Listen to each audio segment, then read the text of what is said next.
Salut, tout petit post pour... là j'ai rassemblé les biellettes et bar stab. On va les préparer avant. Chez Timasso, pour les bar stab, ils vous donnent une petite gaine thermo à glisser dessus pour que vous puissiez repérer la bar stab. Il n'y a pas la dimension d'incrusté sur la bar stab. Et la barre stab, a priori, avant, la plus costaud, je peux vous dire que vache elle est costaud. Alors ce petit bout de gaine thermo, tu peux pas le mettre au centre puisqu'il y aura normalement la petite bague de blocage au centre. Donc on va le laisser ici quelque part sur le côté. Faut aussi du coup réfléchir évidemment. Comme tu mets ta barre de blocage par ici et qu'ensuite tu mettras tes biellettes par là, de le mettre avant. Sinon, t'es couillonné. Allons donc à la page du kit où on parle de ces bar stab.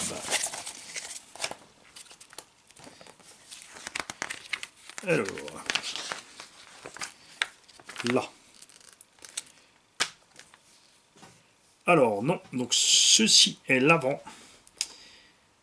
Ils disent Front Anti-Roll Bar Black 2,3 mm et à l'arrière de cette. Alors ça c'est assez marrant, on a une barre arrière beaucoup plus grosse que la barre avant. Ça c'est funky. Ils te disent aussi ici noir, 2,3 mm.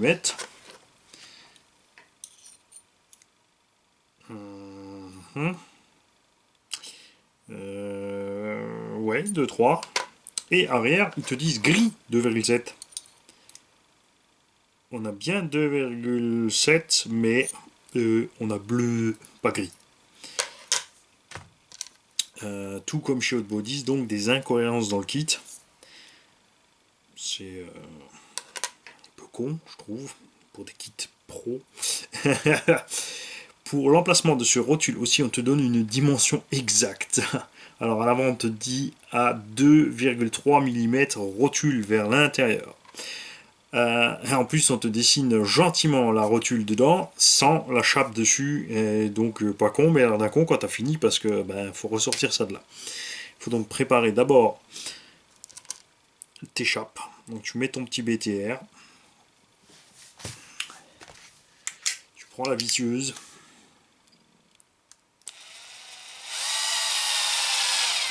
Tu visses à peu près moite-moite.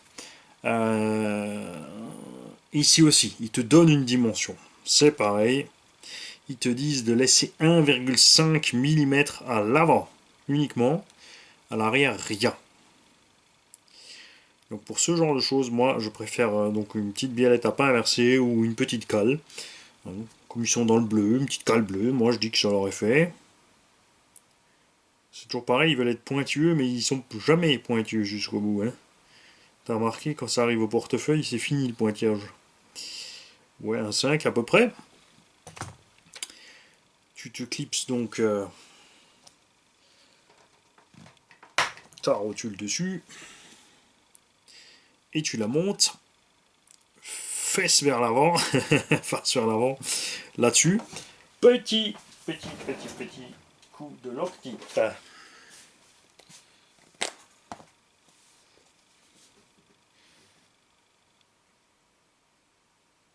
Ah, petit. Ouais, vas-y, vas-y.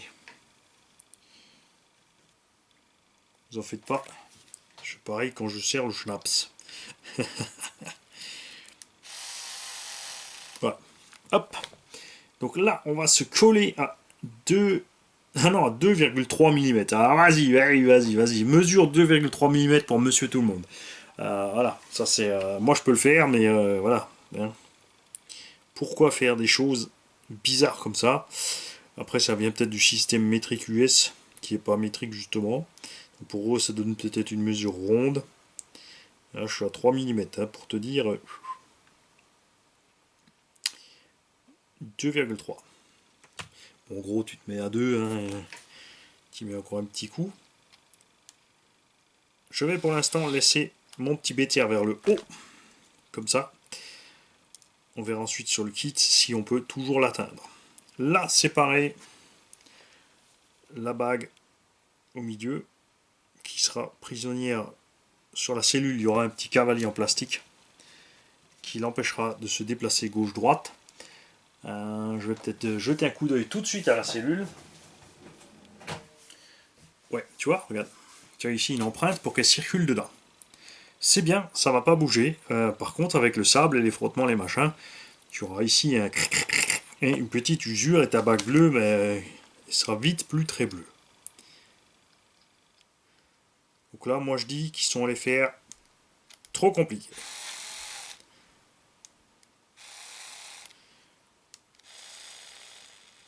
On la serre pas encore. On la serrera quand on sera monté pour être tranquillou. Voilà, donc je répète la même opération de l'autre côté pour préparer tes barres stab. Ça, c'est une rotule alu. En bas, c'est une rotule acier.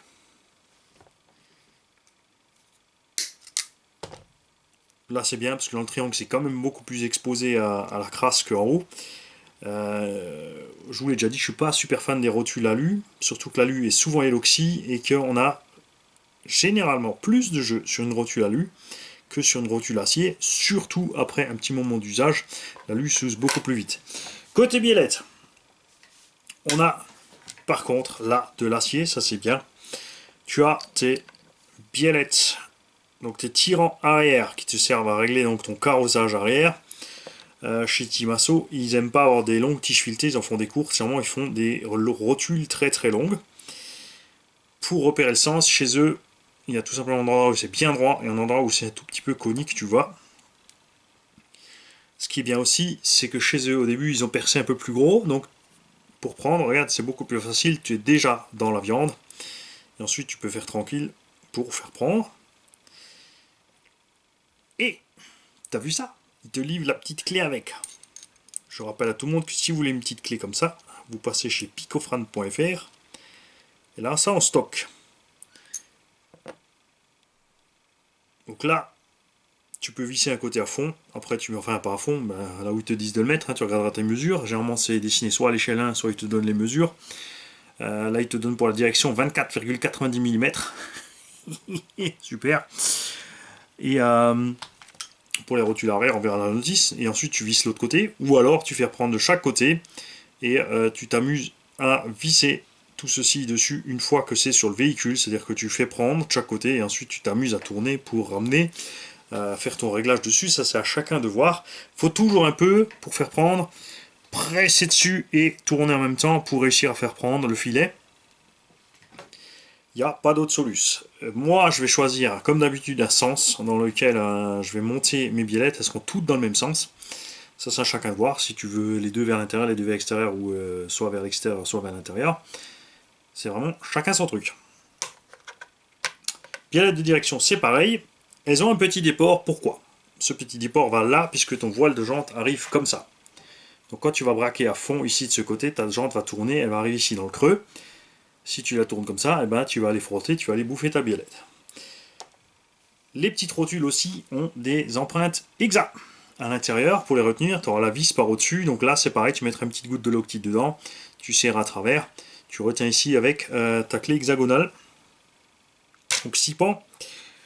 Et tout se passera bien, ça traverse pas, t'as pas un il-stop de l'autre côté, ça économise du poids, c'est beaucoup plus simple aussi, voilà. Rien de plus à ce sujet des barres stab et des biellettes sur ce Timasso. Les plastiques sont très bons, donc j'ai jamais eu de soucis avec ces biellettes relativement longues. Je m'en suis même déjà servi sur d'autres engins comme le Yeti XL pour trafiquer un peu mes suspensions pour les rallonger, il n'y a pas eu de soucis, ça a tenu bon. Voilà, je crois que c'est bon. Donc, prochaine étape, on fera le train avant complet avec, enfin, je vous montrerai le montage d'un cardan et un demi-train, évidemment. Ensuite, je vous montrerai le reste. On fera la même chose pour l'arrière, qui est beaucoup plus simple puisqu'il n'y a pas la direction.